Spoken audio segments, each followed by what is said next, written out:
Imagine this, 85% of us, nearly everyone you know, grapple with low self-esteem rooted in negative self-talk at some point in our lives. That staggering statistic is enough to make us pause, look inward, and ask, what's really happening inside our minds? Today, we're diving headfirst into a topic as daunting as it is life-changing, eradicating your negative thinking. This isn't just about quieting that harsh inner critic, it's about unlocking the power to live richer, more purposeful lives. In the realm of Stoicism, we uncover a profound truth. Our thoughts aren't fleeting whispers in our heads. They're the thunderous voices that shape our joy or plunge us into despair. The Stoics, those ancient philosophers, weren't mere thinkers. They were mental warriors, wielding rationality and inner peace to conquer the chaos of uncontrolled thoughts and emotions.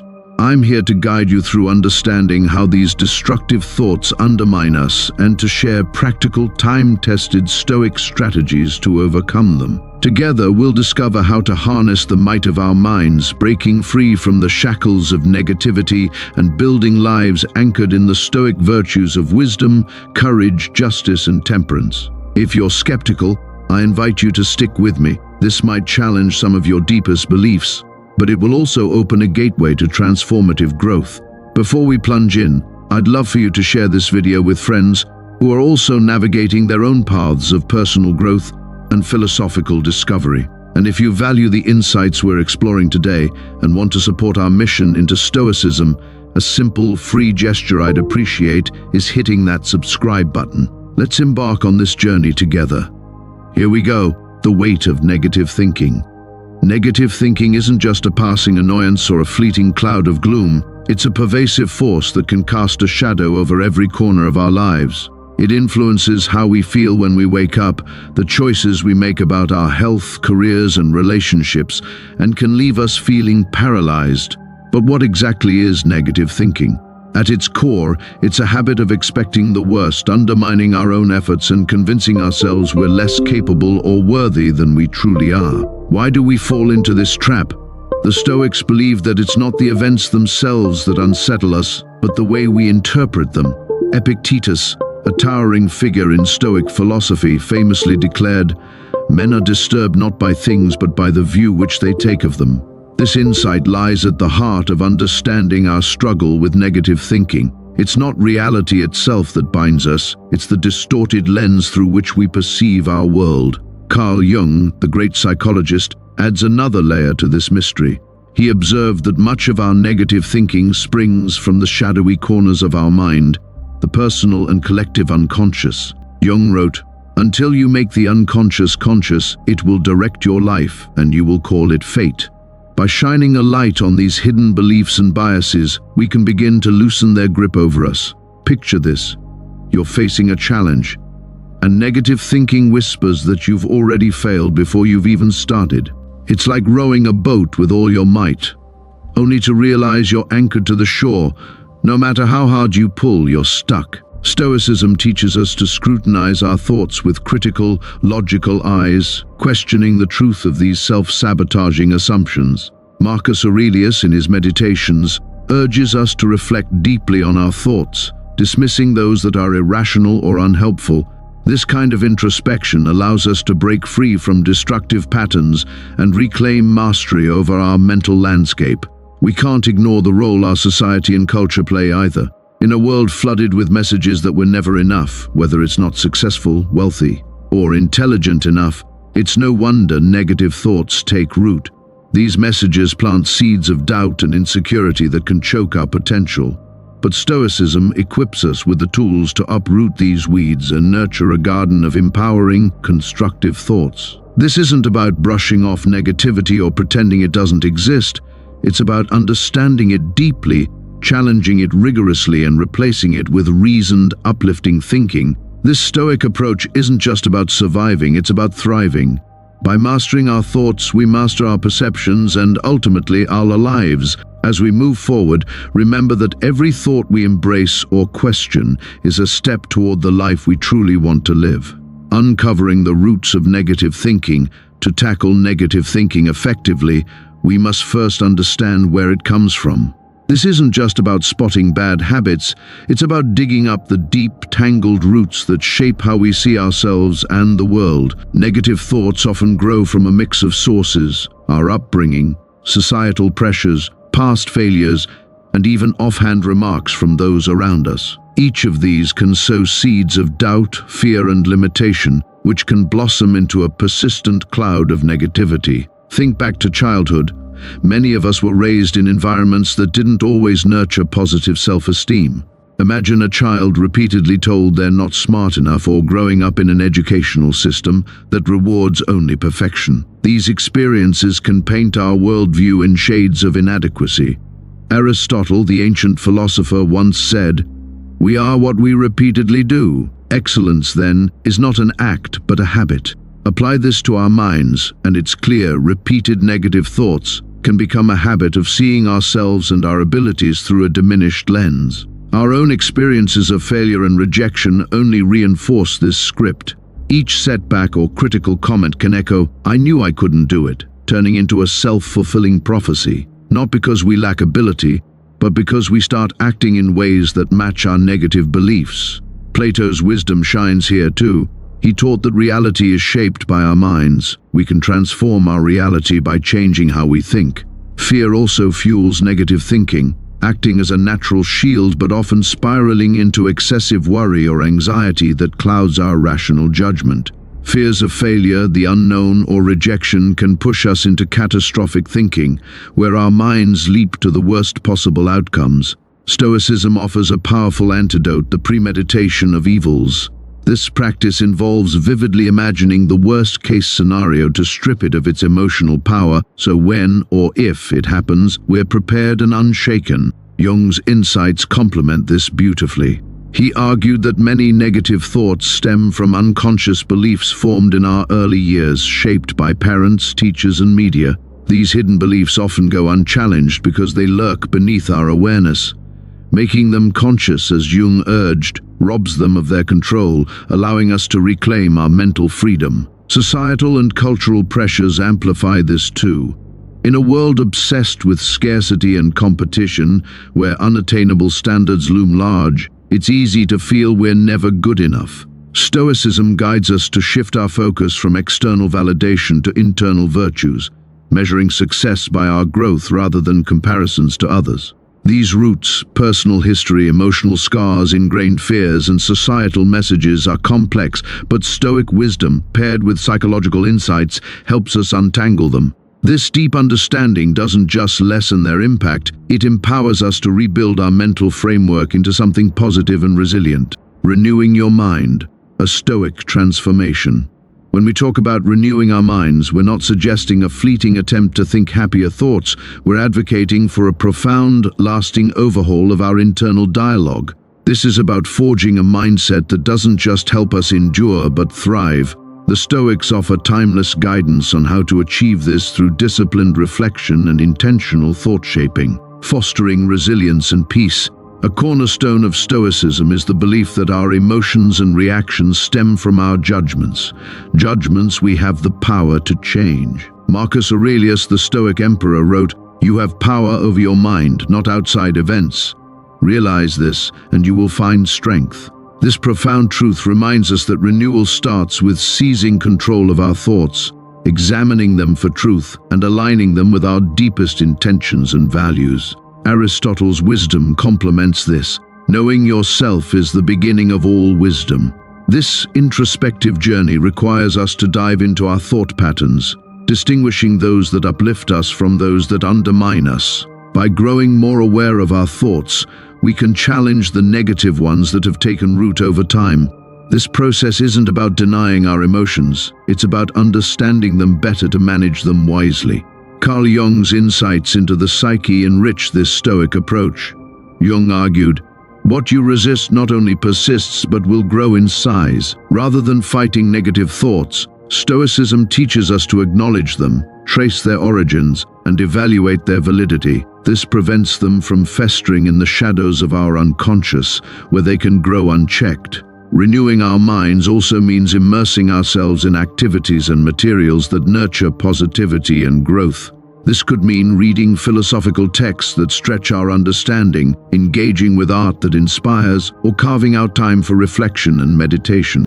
These practices offer new perspectives and narratives to replace old, unhelpful stories.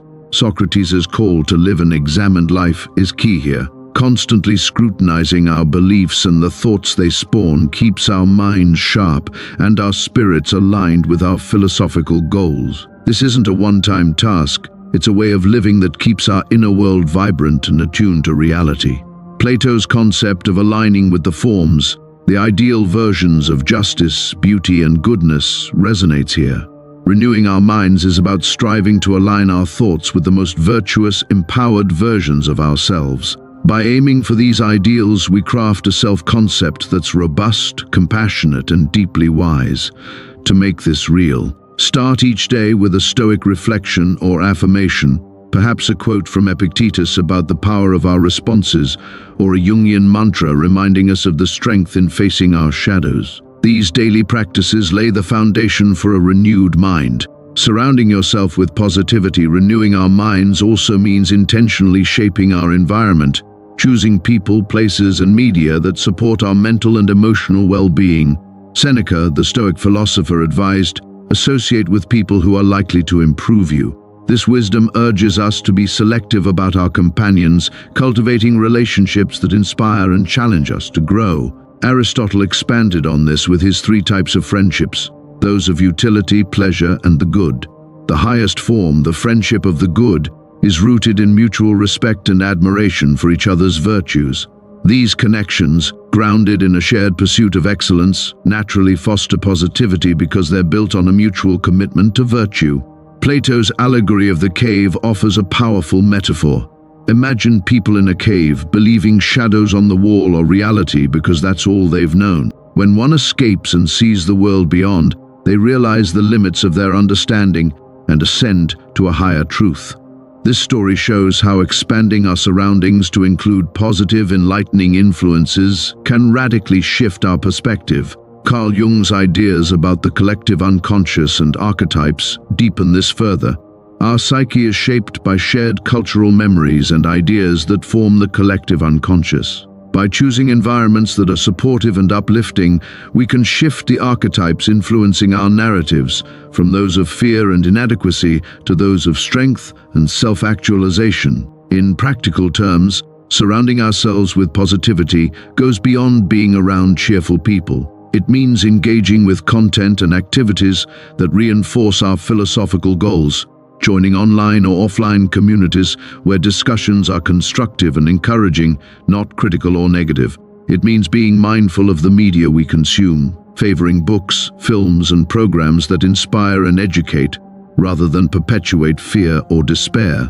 It also means crafting an environment at home and work that reflects our values, keeping a clean, organized space that mirrors a clear, disciplined mind, or decorating with art and symbols that remind us of Stoic virtues like courage, justice, moderation, and wisdom.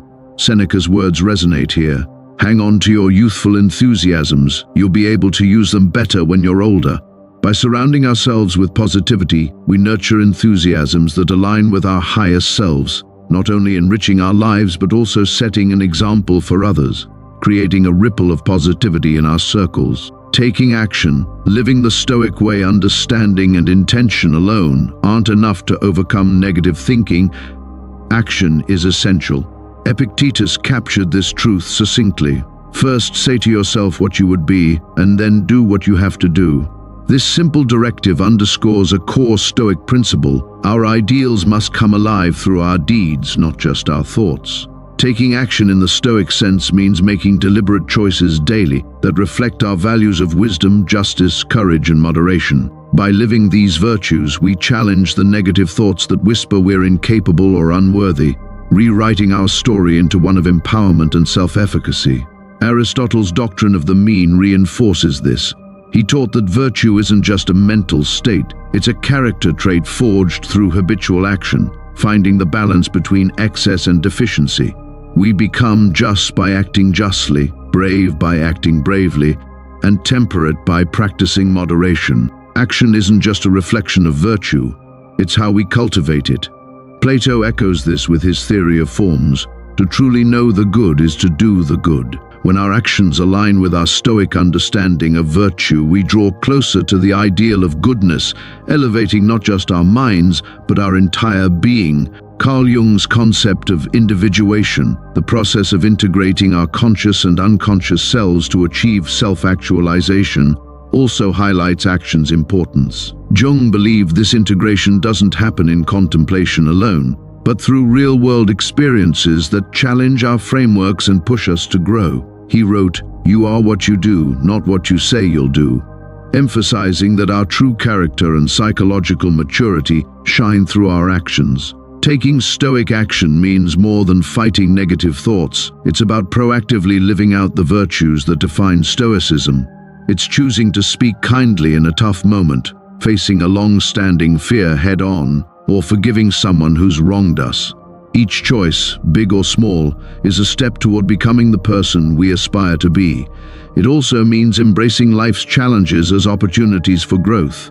Instead of avoiding difficulties, Stoics see them as arenas to practice virtue. Each obstacle is a chance to demonstrate resilience, patience, or commitment to our principles. In practice, Stoic action might look like setting daily goals that reflect our values, volunteering in our community to foster justice and kindness, or maintaining disciplines like journaling or meditation to encourage reflection and self-control. These actions don't just counter negative thinking, they build a stronger, more virtuous self. The power of words, shaping reality. Stoicism teaches that our actions aren't the only reflection of our virtues. Our words matter too. The power of speech to shape our reality is immense. Epictetus advised, "First learn the meaning of what you say and then speak." This highlights the profound impact words have, not just to express thoughts, but to influence our inner world and the world around us.